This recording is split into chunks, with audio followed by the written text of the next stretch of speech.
focused pretty heavily on the league so far. It's time for a cup run.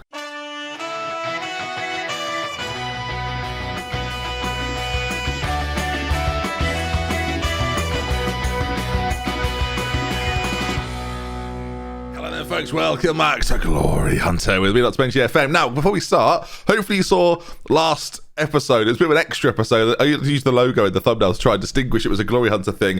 If you didn't see it, I'll just very, very briefly. The World Cup winners and holders right now are Wales. I don't know what more I can add to that. It's Wales. As a result, in case you missed it, I have given every member of the Welsh team a knighthood. So they are now Sir, whatever their name is. If you want to know more about this World Cup and how crazy it was for both England and Wales, there's a video on the channel previous to this that goes through the whole thing. But it was ridiculous, viewers. Now, as mentioned, speaking of cups, it's time to go on a bit of a run. Our league form since the return from the World Cup has been okay. Lazio and Napoli both beaten. A recent defeat to Torino, though, is not ideal. No, absolutely not. But we play Genoa now in the third round of the Cup, and depending on how that goes, we might play Parma after that as well. But we need to go on a bit of a run in the Cup, because last season I thought, well, we'll get through the first round of the Cup. It won't be a single problem against Genoa. And now, if you know what I mean, and now we face them again. So they knocked us out in that first time. Mattia Destro plays up front for them, so we know he's quite dangerous. He's actually quite good in the game as well, so he's definitely the player to look out for them. But I'm hoping, if you put in the performance that I'm expecting we can put in, we should get through quite comfortably. I'm going full strength. So team-wise for this game then, Livakovic will be in goal, Quates, Tomori, Salomekis, Hernandez with Tonali in the centre, Benacer and Adli are going to be in the middle for us. We've got basically a midfield crisis. SMS is suspended, Busquets is injured, and Kessie injured as well, so none of them can play. Bakayoko also carrying an injury at the moment. I've just realised Olivier Giroud could play. Let's give him a chance. If Olivier Giroud scores a hat-trick in this game, I will register him for the squad. Vlahovic will be on the bench, of course. Dybala, Adeyemi join him up front. So here we go. Let's see. Can we get through this first round of the Cup against Genoa? I flipping hope so. And Salomekis, he's wanted at the moment. We're in the January transfer window. If a bid comes in for him, he's worth a fair whack, 50 mil. I will sell, because performance-wise, I don't know what's wrong with him. So this is the year then. I would love to go on a bit of a run in the Cup. I just feel like we need this now. Otherwise, the pressure on returning to Italy in the future is going to be massive. So big. So we have to get it done this season, really. I think team-wise, we can definitely be the best side in Italy over these one-off games. Like I don't necessarily know if we're good enough to win the league. Serie A is a bit of a minefield at the moment. We're not far off the top, but it feels like there's always one team better than us right now. It's proving difficult. So the Cup, this is where I think we have to put a lot of our eggs right now, and hopefully we have a successful basket by the end of it, if you get what I'm saying. Do you get what I'm saying? That was very weird. Okay then, at the San Siro for this one, I just noticed there's not many people here. People don't really care about this first round of the Cup that we're in, by the looks of things. They are playing Destro up front. He's the man to look out for. A few other players that you might recognise in there. Hernani, Crisquito, is that how you say it? I don't know. Not even close, probably. Right. Come on, this is the time to win a football match. They're playing a very standard 4-2-3-1. They obviously think it's FM22, which is bold of them. Dybala, early play there towards Giroud. And of course, let's see what Giroud can do. He's been through a tough time. He was also knocked out of the World Cup by Wales. So it's been tough. What's happening here? Tonali. That was a very bizarre sequence of play there. It took a long time for anything to actually happen. As it goes back to Tomori, you can sort of see Giroud, the number 9, lurking in a forward area. Dybala looking for something. There's Adeyemi, and this has been the way we've scored goals recently. And once again, it happens. Karim Adeyemi has been a superstar. Whether he's onside or not, I think they're about to check that. I think it's been offside. I mean, it's celebrating. They've given it offside. Corner played in now towards Giroud, I think it was, but it's cut away. And now maybe a chance for Genoa, if you Genoa what I mean. Not this time. But this is a tournament or a competition I would really like to win. Giroud on it, finds Dybala. What's interesting about Adeyemi is because he's young enough, he's definitely the sort of player that I would try and take with me from team to team. Is there Giroud? What was it, a hat-trick, did I say? If he scores a hat-trick, I'll register him. That could get dangerous quite quickly. Do I take him off if he scores 2? Hernandez is on that side. He just sort of trickles forward. And there's Giroud, towering header. What have we been missing, viewers? Speaking of viewers, a lot of people have agreed with that. They think viewers is probably apt for your name. So fair enough. A few people said patience, but I feel like that's it's not that, oh my word, it's not that niche because I'm DoctorBenjy, but for any new viewers, they'll be thinking, this is ridiculous. So I think viewers works. A lot of people said they like viewers. We'll stick with viewers. Take that, Zealand Shannon. All right, some nice play from us in the centre. Adley, if Adeyemi's onside there, what a pass that was. I think he looked so far offside that maybe he was. They're going to take another look at it. I think they've given it already. The whistle's gone. With how speedy Adeyemi is, he doesn't necessarily need to put himself in those sorts of positions, but these things happen. Fiorentina are out to Spezia. That went all the way to penalties. You can see that. Napoli, they've made their way through after extra time. I'd quite like to avoid extra time if possible. By the way, it's very cold in England right now on the Norfolk coast, and I've got this jumper's keeping me warm. I don't know why I'm telling you. Basically, I think my advice there is that if you are cold at the moment and you're finding that it is cold, get yourself a jumper. That solves it. So, yeah, good advice. I mean, I started saying it thinking this will be really useful for people. And then halfway through, I thought, they have heard of jumpers, so it's their fault, if anything. The game is sort of trickling on by here. We're in a bit of a situation of, I kind of want to rest players. Adeyemi is now on a 6.3. He's had 2 goals ruled out for offside. Giroud struggling for fitness a little bit, not because of the idea I might have to register him, but because Cavani needs games occasionally. And with Dybala, him off for Diaz. So we've gone for a triple change on 68, keeping our front players fresh. And Giroud. Let's see if we can maybe double the advantage and get this job done, because, again, this is not a game I want to be losing. I don't think we've certainly not got any weaker making those changes. We're pretty much the same strength, I would say. Probably slightly weaker, but we're still pretty good. As Sirigu in goal for Genoa, plays out to that side. There's Selemiakis. Will we be seeing him in a Milan shirt for much longer? Again, if a bid comes in, I will let him go. His performances have been so under par as he gets himself an assist there. Of course he does. What? I mean, every game then. It's a cross whipped in. We've scored a header and a cross. It's back, viewers. I was concerned recently that it wasn't quite so powerful. But some nice work on that side, it must be said. Diaz feints almost to go inside. Salamaker's on the overlap. Ball played in, and there's Leao prodding home from close range. That's what you want that kind of striker to be doing. 2-0. And it looks like we might progress through to the next round. And of course, in Italy, the draw for the cup competition is done. Like, we know everything. We know who we're going to play at every stage already. As Theo Hernandez goes forward. Ball played in, and Sirigu, it's a little bit flappy, if he doesn't mind me saying so. Tonali picks it up, over to Benacer, over towards Leao now. Leao into the penalty area, back to Salimiakis, back to Leao. Lovely move this, by the way. Diaz, if we could get a shot on goal, we're keeping the ball beautifully. Scored a really good goal in today's earlier episode of, oh my god, it nearly went in today's earlier episode of Do It Better. Scored a lovely goal in that game, or in one of those games, as Benacer, again, keeping it. And possession-wise, we're very hard to stop, especially for teams that play a 4 at the back. Of course, in Italy, a lot of people play 3s and wing-backs, and it gets a little bit congested at times. But against a 4, which we haven't played against that much this season, our full-backs definitely, our wing-backs definitely get more of the play. Again, some lovely possession from us here as the highlight does continue. Theo Hernandez on this side has got himself a couple of yards, can't quite get the ball into the middle. It goes behind for a corner. But the way we keep the ball, the way we force teams to press, defending with the ball is something I'm trying to do a lot this year on FM. Having sort of quite aggressive tactics, but equally being good in possession. I'm trying to find a way to find the balance with that all the time. And so far, so good. 90 minutes gone, then a little bit of added time. But that's going to be that. It's going to be Milan 2, Genoa 0. And as I see this screen, I am reminded that a lot of people have been asking about what skin I'll be using. So people that want to know what skin I use for Football Manager, listen up. It's one by FM22, who does some blogs and some other different bits of content. It's in the link down below. You can find it. You can download it. You can put it into your game. If you're looking for guides on that, there's loads on YouTube over the years, and it's not different, so it should work as normal. There might also be a guide on the page as well that you can download, so again, you'll figure out about clearing caches and that sort of thing. It's easy, but it's a good skin. I do really like it. I changed like a few bits of it in terms of match day, so it looks a little bit cleaner, and yeah, loving it. So we have progressed through to the next round, and we'll find out who will play. We'll play the team that beat Fiorentina, Spezia, up next then in the quarter-final. As I say, if you go to the semis, it already says who will meet, so it'll be Napoli or Lazio in the semi-finals if we get past Spezia, which you'd expect us to do considering they're a Serie B side. We've actually been a bit lucky there, you might say. And then in the final, you're looking at Inter and Zebra, aren't you? And assuming it'll be one of those two boys. And that then, we're going to play another one. That brings us to Parma, who we play next. And if you look at the league campaign then, again, similar to Atalanta last season, there is one team that are difficult to catch, and it just so happens to be our San Siro neighbours, Inter Milan, that we can't quite get near. But this is the man that I think can drive us there. His recent form has been really, really good. Goals in so many games. Only the last couple has he been absent, but like back-to-back hat-tricks. He had a couple of goals but since then as well. So I'm hoping if we get this man firing in the last few games, or he does it for the end of the season, we're going to be in with a real shot here, a real chance at getting close to that league title. Of course, we play Inter again later on this season. We play them in a very spicy, I'm going to call it, March period, where we've got the Champions League as well as a game against Napoli as well, and obviously maybe a cup semi-final will be thrown in around there too.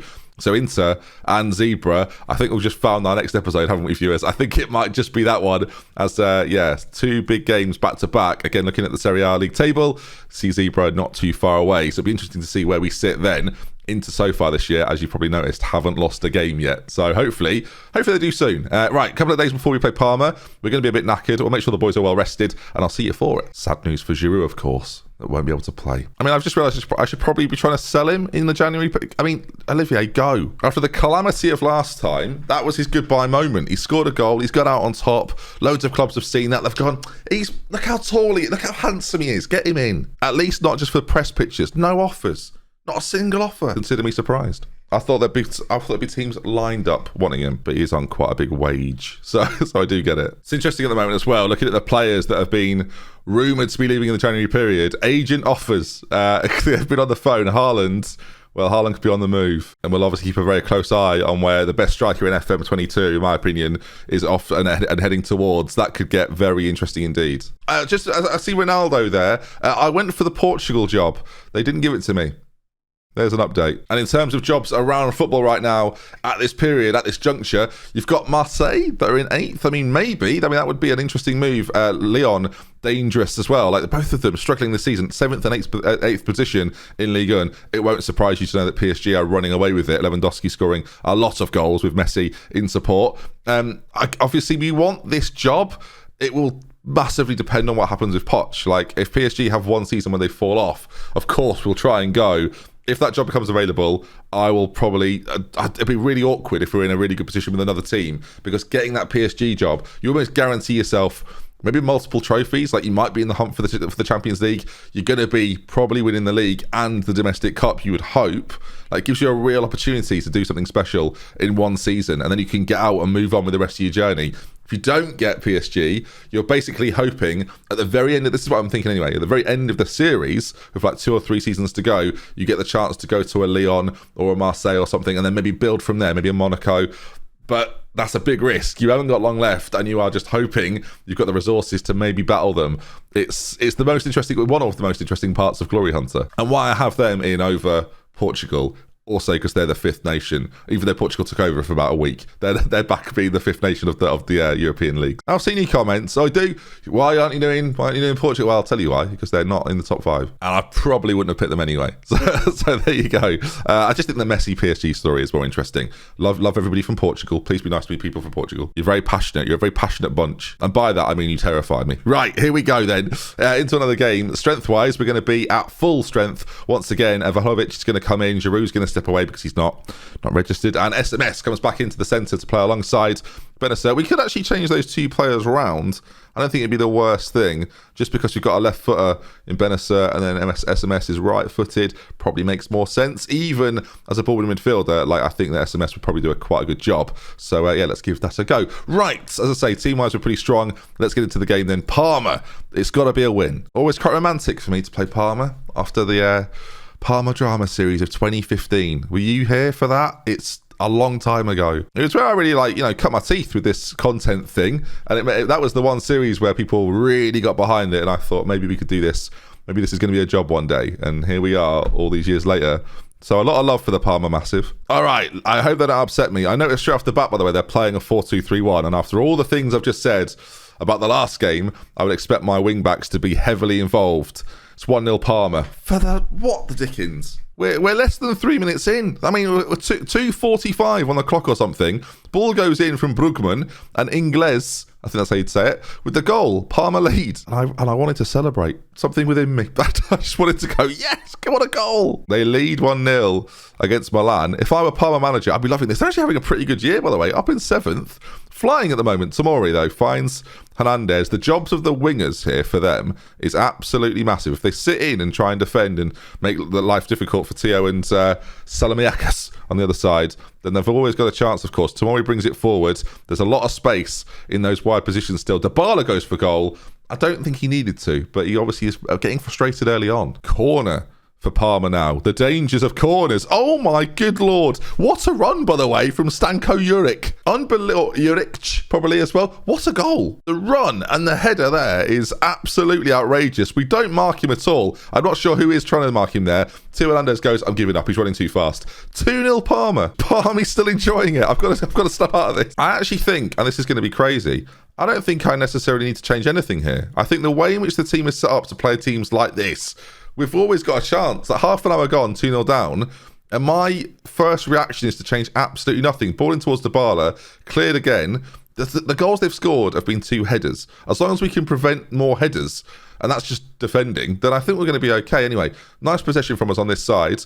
If we can get it to the wide positions, you look at the wing backs here, so much space. Again, you're forcing fullbacks and wing backs to do one hell of a job. Towards Dybala, flick down, Salamiekis, big opportunity, shoot or do something. I mean, what are the worst options you could have picked? What was that? Tomori gets it again. Benasser on the ball, nice little turn from him. Tonali to Dybala, big chance, got to be a goal, and it is. Never, ever, ever offside. It's a really nice run from Dybala, actually. I wonder if you'll see it again in the replay, but the run he makes here to get on the end of this, hopefully he can keep a bit of an eye on him. Suddenly everything freezes. He runs straight through the centre of the two. Look at that, absolutely gone. Centre backs completely, I mean, intoxicated with our other two strikers, and Dybala in acres of space. It's a lovely finish. And how good does that Parma goalkeeper kit look? Oh, I love that. It looks like their old home kit that they used to wear in the 90s. Big fan of that. Right, 2-1 back in the game, and as I say, I don't think I should change anything. We're playing positively. Dybala making runs, Adeyemi making runs. I don't think we have to change anything. I think we're definitely good enough to win it. I guess we'll see if I'm right, though. That's going to be the danger. Dybala, is he onside this time? It's a huge chance. I mean, I don't know if they've put the flag up or not. It's going to be a corner. Dybala, massive opportunity, of course, not on his left foot. His favoured left foot. That might have been the problem as the corner flies in. That would have been a good time to equalise. Right, encourage, I think, again. We've got a little bit of time before the end of the half. You know what I'm going to say? I'm not going to change it. This is a game we're going to win. And sometimes it's difficult to have that confidence when you're losing, but I think this is one of those games where I'm confident. Right, let's see if they can... Well, what I want them to do is back me. I'm putting my neck on the line here by changing nothing. I'm known for not making subs, but when losing, I'll always make changes. I'll always try and fix it. But in this game, no, I'm not going to do it. I'm backing my boys. Vlahovic, it's gone in. Now, is it going to count? They're going to check it. I don't know. The assistant wasn't so sure. The referee wants to have a second look at this. They're going to check the goal. If it counts, we're level. It is going to count. Blimey, everyone seemed to freeze. Parma's defenders didn't seem sure at all with that one. SMS then, nice little turn from him. Benasser plays it over the top. A great run from Vlahovic, by the way. Really good from him. And 2-2, back on level terms. All right, now we've got the equaliser. I'm even less inclined to change it. If it had got to 75 and it was 2-1, maybe we'd have made a little difference somewhere. But again, half an hour to go. The midfield core, well, the midfield line there is playing. I say the midfield, sorry, I'm saying midfield. The central line there is playing really well on the left-hand side. They get Hernandez in a little bit more. On the right, it's a little quiet. Salamiekis on a 6.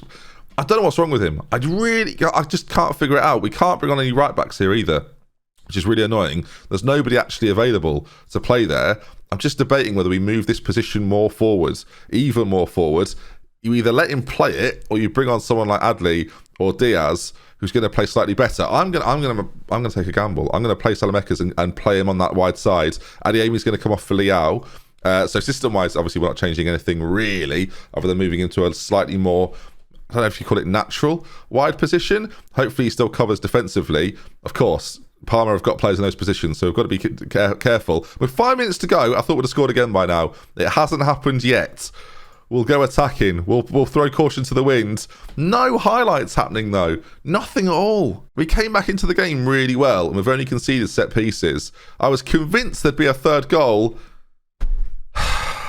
Drama in Parma. I can't believe we've not got another one. I'm sure you watching felt that. There was a momentum shift, and we seemed in full control. I'm sure you've had games like it in Football Manager where you think, I'm not going to change it. We're flying all of a sudden. And then it just stops. And look at the XG chart. If that doesn't explain that, look at that. The speed in which it was going up, the amount of chances we were having, we got the equaliser and we just took our foot off the gas. And suddenly, just nothing. Really incremental steps to try and get a third. And that is going to cost us. This sort of performance will cost us a league title.